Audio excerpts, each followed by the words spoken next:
Aujourd'hui, Thomas Azier va monter sur le ring pour affronter le public, en musique, bien sûr. Avant le moment décisif, je l'accueille dans les vestiaires. Un moment d'intimité pour mieux connaître son histoire et ses rêves. Dans un même temps, je vais le coacher, le chauffer à blanc jusqu'à sa montée sur scène, sous le pinceau de Charles Berberian. Thomas Azier et son immensité musicale entrent dans l'arène. L'artiste qui fait son ring ce soir s'appelle Thomas Azier, jeune artiste hollandais âgé de 25 ans, installé depuis ses 19 ans à Berlin, grand passionné de musique pop et électro, révélé par un certain Woodkid. Thomas Azier s'est installé pendant 5 ans dans une ancienne usine où l'on fabriquait les cloches du Kremlin. Ça a donné lieu à un album que vous allez découvrir ce soir, après son passage sur le ring. Il parle de sa musique comme d'une métamorphose. En quoi va-t-il se transformer tout à l'heure? C'est ce que nous allons savoir maintenant. Bonsoir, Thomas Azier. Hi, Thomas. Hi. How are you? I'm very good, thank you. Thomas, let me introduce you to our painter, Okay. Mr. Charles Berberian, ici présent, qui est en train de peindre les affiches de ton ring. Je te les remettrai ce soir et j'espère que ça va te plaire. Cool. Hi, I'm Thomas. Let's talk about your influences through this cube. Yeah. Take it in your arms, in your hands. Where do we want to start? Yeah, as you want. Maybe we start with this one. Alors, what is it? This is, it's funny that you guys found this picture. It's, I think I made it once. It's a picture, it's the factory. This is the factory that my good friend Robin Hunt found. It's the guy that I work for my album. We produced the album together, and he built a studio in this place. It's an old DDR factory. So when they found it, there were like Lenin flags everywhere, and it was really abandoned. And they used to make the church bells of the Kremlin here. Yeah. So there were huge molds lying everywhere, and the ambience was so beautiful. And maybe because I wasn't so comfortable in here, I decided to push myself and also try to write here and make my music here in this cold, abandoned place. During 5 years. Yeah, more or less, yeah. It's crazy. Yeah, it's pretty crazy. You didn't know you will last that time. No, I thought I was just there for half a year in Berlin and then I would be just on my way. Yeah. I mean, yeah, that's how it went. And also Berlin itself is quite cold and quite dark, and what I was looking for in music was a certain beauty, especially when I was younger. I was looking for, I was quite naive in a way, and I was looking for a sort of naive, like sort of pretty, like beautiful melodies in music. But then I was in this cold and dark city, and combining those two made something interesting that I was like, okay, I have to keep on experimenting with the sound. To stay there. Well, Berlin it's a town that is always, I always call it the ever-transforming city, so it's always in, I call it, it's always in change. In evolution. Exactly.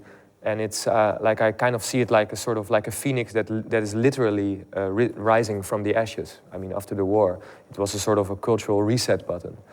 And I see that in the architecture, so you have old buildings next to new buildings. Yeah. And I kind of started looking at music that way too, combining old elements, new elements, future elements. And vintage.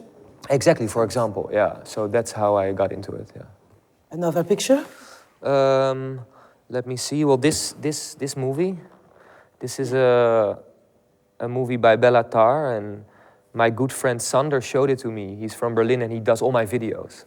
So he's the director of my videos, and he had the idea for Angeline when I did that song in the factory, and I had an idea of like this movie kind of really represented the black and white, sort of like we wanted to make a modern noir in a way. Yeah. So like a film noir but in a modern way, and I think Angeline kind of succeeded. I mean, I hope it succeeded, but yeah, this was a big influence. Reference, yeah. Yeah. Another influence? Let me see, this one. I think this book kind of really inspired me a lot.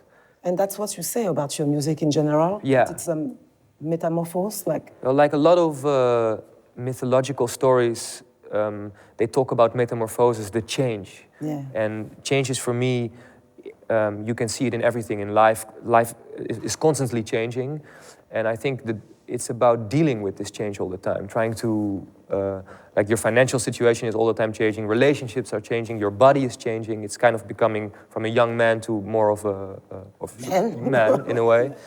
And that was for me a metaphor to the record and the time I was going through.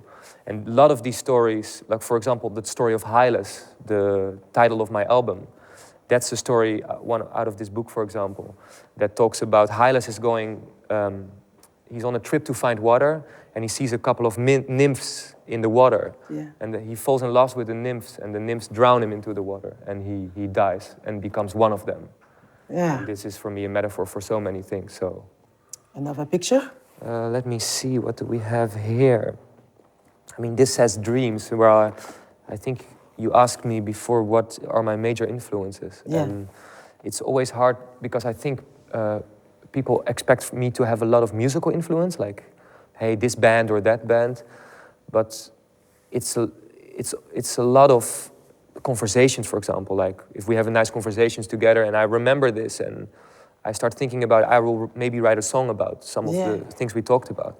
Naturally. Exactly, and this is or dreams is one. When I have a strange dream, I start to build my own stories around them. You write them? I try to write them down, but lately I keep forgetting them. I don't know. I don't know why.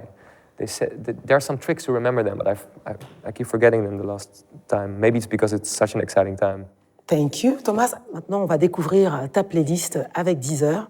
On retrouvera d'ailleurs toute l'intégralité de cette playlist sur le site de Deezer. Tu es prêt? Ok. Ok. On va commencer avec Chris Isaak. Why Chris Isaak? Pourquoi?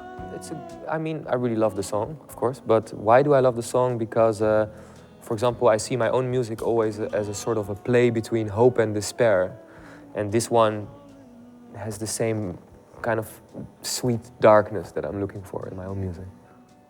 Next track? Well, these are a couple of, I mean, I know some of these guys from Berlin. The track is called Pudong, and it's one of the few bands from Germany that are really exciting me. So Underground sounds? Yeah, very much, yeah. I think half of it is, or like some of it is produced by one of the Kraftwerk guys, which leads me to the next one, Kraftwerk itself. Yeah. So I think this track in particular, called Nummern, but numbers in English, I think it came out in the end 70s or something, so super early, but it just sounds like all the hip-hop stuff from now. Like today, it sounds like today, actually. It's incredible. What kind of material I use in the studio? Well, we don't really have a lot of very expensive stuff in the studio. It's kind of a little bit ghetto, but what I do use and what's very important for me was the real reverbs of the room. So the very long factory halls where I used the amplifier to amplify a sound, and on the other side of the hall, I recorded the sound again. So that way, sound travels through the air and gets recorded again on the other side. Olivier is asking me how was my first meeting with Johan Woodkid. It was very nice because it was my first time in Paris. I was just in Berlin for 5 years, traveling to my studio. So he picked me up from the train station and we just went for a walk and talked a lot about art. I think we went to the Georges Pompidou, the art museum. And it was a very nice day. We realized that we have very similar aesthetics in our music and our way of looking at music. What was the first concert you did before the Grand Rex show with Woodkid? And I think that was the Grand Rex show itself. I think that was my first show. It was the perfect place also for my music because it was very late, it was very dark, not a lot of lights, and I was very excited to play. So I think, it was my first show in Paris.